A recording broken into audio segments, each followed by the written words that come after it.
This whole video just came to me because I was so angry with the fact that TikTok and Twitter kept recommending me videos of like kids in school fighting, and all I can think is, what did I do to the algorithm? What did I like? What video did I engage with to make the algorithm think that this is what I wanted to see? You know what I mean? Like, what was it in the past that I clicked on or looked at for too long that made the algorithm go, that guy, he likes violence. Hello everybody and welcome to Farhad, the show about my life where nothing really happens. I hope you're all doing well and not getting into any fights, because let me tell ya, there are so many videos of people fighting, just visually assaulting me on Twitter and on my TikTok For You page. It's a concern, which is very strange to me because it keeps coming up on my recommendations for both TikTok, Twitter, etc. And I'm not really someone who enjoys watching violence. I'm not really someone who likes to watch people get into fights. Like, it's very uncomfortable to me, but I can't help it. For some reason, I am just so enamored with these people. Like, these randoms are just on the streets, in school hallways, in a stadium, on a boat, just fighting, like physical fighting. They're just getting into fights and it just blows my mind, but I am here for it. I really think I need to just go back to therapy. Yeah, that's going to be the takeaway from this video. Farhad needs therapy. Now, unlike most of my critique videos or video essays, I'm not going to focus too much on like critical analysis of these videos or the meaning or the academic opinion behind them. Although I could, because as y'all know... Oh, now we gotta go? I have a master's degree in law. All right, get off. Also, just a heads up, if you are searching through YouTube, looking for fight videos, looking for street fights and handheld camera fight videos, you've come to the wrong place, okay? I'm going to be honest with you. I'm not going to show any of the fights on this video. I'm not going to screen grab. I'm not going to do any of that shit because, well, I'm not an idiot. You know, I don't want my channel taken down. I don't want to get demonetized. I don't want my channel to, have videos that get banned or anything like that. So, I've only just begun my journey to internet domination, and it's way too soon to throw in the towel, to use a fighting phrase. Also, I don't think we really need to be sharing videos of people getting into fights. For some reason, there's just something icky about it. I just don't like it. But when it is fed to me through the recommendation page on both TikTok and Twitter, I'm like, yeah, I'll watch it. Yeah, I can. So yeah, don't share videos of people getting into fights. Don't share that shit. Just stop, okay? It's not the vibe. Stop! Just stop if you're doing it, please. Thank you. So what I want to talk about is the fact that there are, numerous accounts out there, both on Twitter and on TikTok, particularly on Twitter, where they've got like hundreds of thousands of followers of just people who are interested in watching videos of other people fighting. All these accounts really do is repost videos of people getting into street fights, people getting into fights at schools, people getting into fights, all over the place. And the masses love it. The masses love it. They get reshared, they get retweeted, they get liked. As humans, we're just so weirdly and intrinsically attracted and intrigued by violence. It's a very strange thing to see in each other. I mean, I don't really like watching these videos now, particularly because they're just strangers online who are just, someone managed to record them getting into a fight on the street and they've posted it. It's being shared millions of times. But I will admit, this is a world exclusive right here on the Farhad channel. I really used to like WWE when I was a kid. I feel like I should probably be a little bit more embarrassed by that, but I'm just really not. It's really just great watching these like professional actors kind of putting this tragic life on show for millions of adoring fans around the world. Like, the spirit, the vulgarity, the boldness, the theater, it's camp. It's really camp. Anyway, back to these fights that I see on Twitter. The thing that gripes me the most is the fact that they're just ordinary people getting into fights. It's not like staged. It's not like choreographed Hollywood movie fights or anything like that. It's not even within the safety of the realms of like WWE and, to a lesser extent, MMA, which is far more violent but still has procedures and processes in place and medical attention available if someone were to actually get hurt. But these fights that are shared on TikTok and Twitter are just real people. There's no help available. There's no one around to put an end to it if it gets too much. There's no one to come in and give medical attention if it's needed. I think that kind of ups the ante a little bit, you know what I mean? Like, everybody's got a phone these days, right? Like, I've got a phone right here. I'm using it as a microphone for this YouTube video. Like, technology. But because everybody has a phone now, particularly younger people, they're able to record every single fight they see. I think back to when I was in high school and I remember those like big schoolyard brawls where like two people would be fighting and like, you know, dozens, if not hundreds of kids are surrounding them watching these people fight. Thank God nobody had a phone back then, because let me tell ya, there would have been a lot of this face from me in the background in a lot of these videos. I really do think I need therapy again.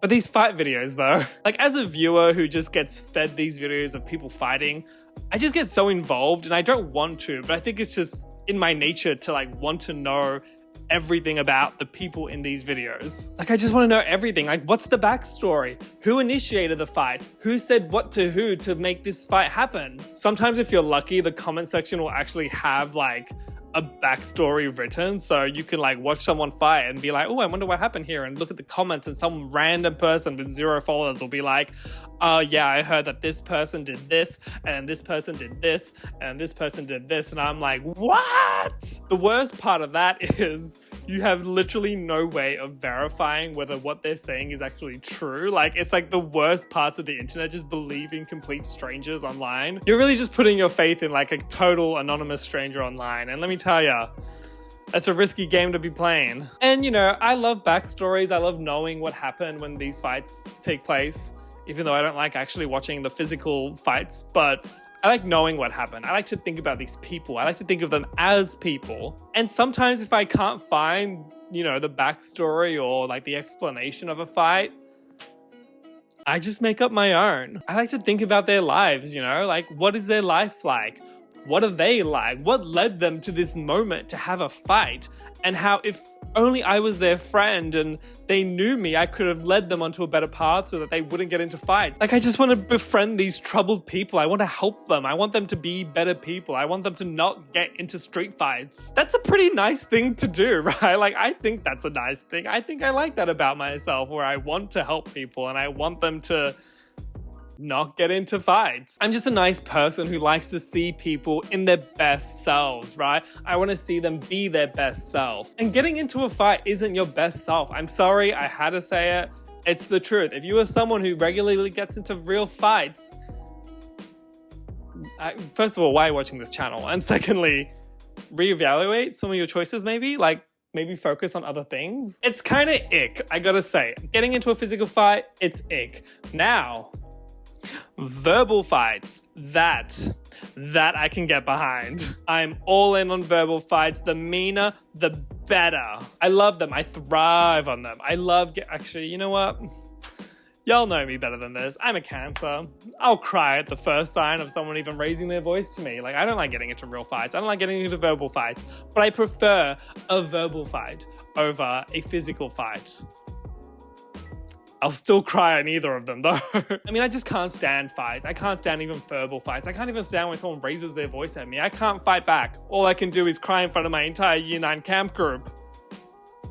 Ugh. Not over that one, I see. That's why, rather than having physical fights or even verbal fights, I like to take it one step further and have fights in my mind. Keep it up here, like my mind is so powerful. I got that Jean Grey fucking genes up there, like fucking Charles Xavier Cerebro up in this bitch. I am so powerful. My mind, it amazes me sometimes. I am mentally powerful. I can fight you on the mental plane, so long as you're not on there with me.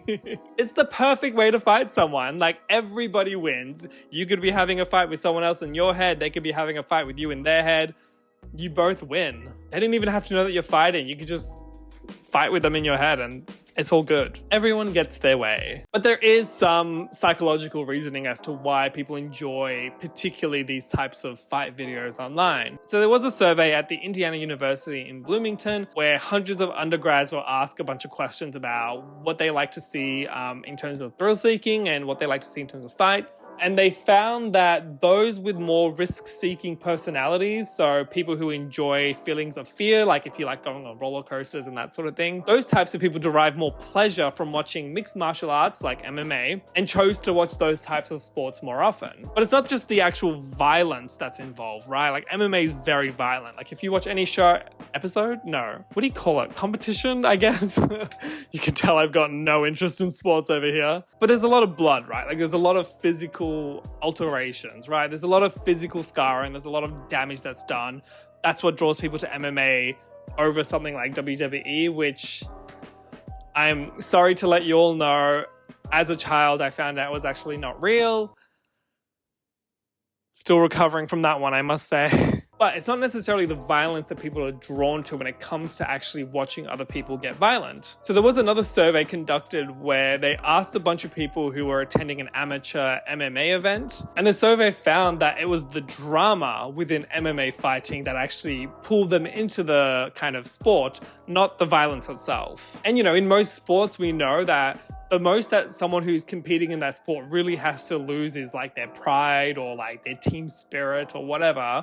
Maybe some money if it's like a competitive professional level sport. Whereas in things like MMA and WWE, the contestants are literally putting their bodies and sometimes their lives on the line for like entertainment. And I think that's what people are so interested in, right? Like the higher the stakes, the more exciting the drama is. And ain't that the truth with everything? And of course, all of these are even more intense when the fighting is actually real, which is why I think videos on Twitter and TikTok of complete random people who have just been caught fighting on someone's iPhone tends to bring in a lot of interest and a lot of intrigue because people are just drawn to the drama of real life fighting. So of course it's more exciting when the fighting is actually real. I think beyond the magic and the mystique of like the fight video craze online, there is this harsh reality of what's actually happening when you watch one of these videos. These videos are filmed and shared very widely online, sometimes getting millions and millions of views by complete strangers around the world. And honestly, more often than not, particularly the ones that I've seen recommended to me, a lot of them feature children, kids in school, high school kids in school. And immediately I get these alarm bells when I see this shit, like, this shouldn't be on the internet. Like, here it is all over TikTok, all over Twitter, all over all these other apps and platforms because people are just so drawn to it and it generates so much interest. And you know, who is the algorithm to tell us what we shouldn't watch, right? I think we're definitely closing in on the bubble bursting for a lot of these social media tech companies like Twitter and TikTok and Facebook and all that sort of stuff. You know, up until now, they're kind of like these cowboys, not really playing by anyone's rules, hiring cheap labor, like the millions of kids making free online content for TikTok and YouTube and Facebook and Instagram and all these other apps. And also they're not paying taxes, so fuck you. Can you imagine like how much better the world would be if companies actually pay tax? Like, why am I paying tax? Why am I paying more tax than Facebook? That makes no sense. What's going on? And the problem with this is, I don't think it's going to be the current generation of governments who will actually fix these issues when it comes to the protections and the, I guess, legality of how these social media companies run. Maybe in like 20 years when, you know, millennials and Gen Zs are the ones who are most in power. Maybe 10 years if we're lucky. But, you know, as an aside, if you're someone who's thinking about studying law, like I just got my master's in, well, then it's a great time to get into privacy and ethics law because there's going to be a lot of really interesting cases, a lot of interesting legislation being put forward to kind of, you know, stop how these companies run and make sure that they're paying A, their fair share of taxes, and B, ensuring that the privacy and safety of like kids online is actually at the forefront of how they run their companies. You know, there's going to be a lot of legislation when it comes to regulating how these companies run. And, you know, it is going to be an exciting time for that to develop. So if you are interested in law, it is kind of a great time to get into it. That said, in general, like the legal professional is starting to die out a little bit. So would I recommend you go to law school? Absolutely not. But, you know, there are options if you want them. That's probably what we need in the short term anyway. Just a lot more legislation to stop these companies from just running around in the wild, wild west like cowboys doing whatever the fuck they want. And, you know, it's such a complex problem because you would hope that the government who, you know, represents you and your country would be effective enough to do what's best for the people of that country, right? You would hope that they would work with these tech companies, or at the very least, make them bow down to the fact that they are the government and that they are the elected representatives of that country, and that tech companies should be begging us to be allowed to live and prosper and make money, as opposed to us being held hostage by tech companies. And pay fucking taxes. But there's a lot of issues around freedom of expression. I think that's where you kind of run into a lot of problems, right? If you start to stifle conversations on social media, if you start to censor content too much, then you're going to get a lot of arguments from both sides of politics saying, oh, they're stifling this, oh, they're censoring us, oh, the cancel culture, oh, blah, blah, blah. Like, it's not good. But the problem is there are so many people around the world who all just do not trust their government, whatever type of government that is. So they can't really have that, kind of cooperative relationship with the people who represent them. Like, as an example, can you imagine if the Democrats in America started, suddenly controlling Twitter, right? Like if they were in power and they were able to control Twitter and, start to censor certain things that they deemed racist or sexist or homophobic or anything like that. Can you imagine what would happen? Every single Republican in the country would just be like, it's so corrupt. The left wing is censoring our free speech. But on the flip side, if the Republicans were in power and they were censoring the exact same things against sexism and homophobia and racism and that sort of stuff, what's the bet? Every Democrat in the country would be like, the right wing is taking over, they're censoring our free speech. Like, I don't even know what to tell you, man. Like, whether it's a street fight or a schoolyard fight or a political fight or a fucking war, man, people just have this inherent trait to just fight. It's what makes us human. This insane, inherent feeling that you just want to get into a fight with someone. And I guess that's what fighting really is, right? Just a reminder that we're all human and that we're all... What the fuck am I talking about? Oh gosh, listen, I've been talking about people fighting for the last 20 minutes now, and it's going nowhere. But that's okay, because we're hanging out, and I like hanging out with you. And also, I'm very lonely and bored today. Also, I need a therapist. Anyway, I'm just going to wrap up now because I have nowhere to take this conversation. Thank you so much if you watched this video all the way through. I hope you enjoyed it, even if you didn't learn anything, even if you didn't think it was very useful or, kind of problematic, but whatever. Thank you for watching the video anyway. My name is Fahad. If you enjoyed this time with me, make sure you give the video a like. It really helps my channel out. Also, follow my channel by subscribing for your regular dose of Fahad. That's me. And I think that's everything I wanted to say today. So until next time, besties, bye. Missing someone.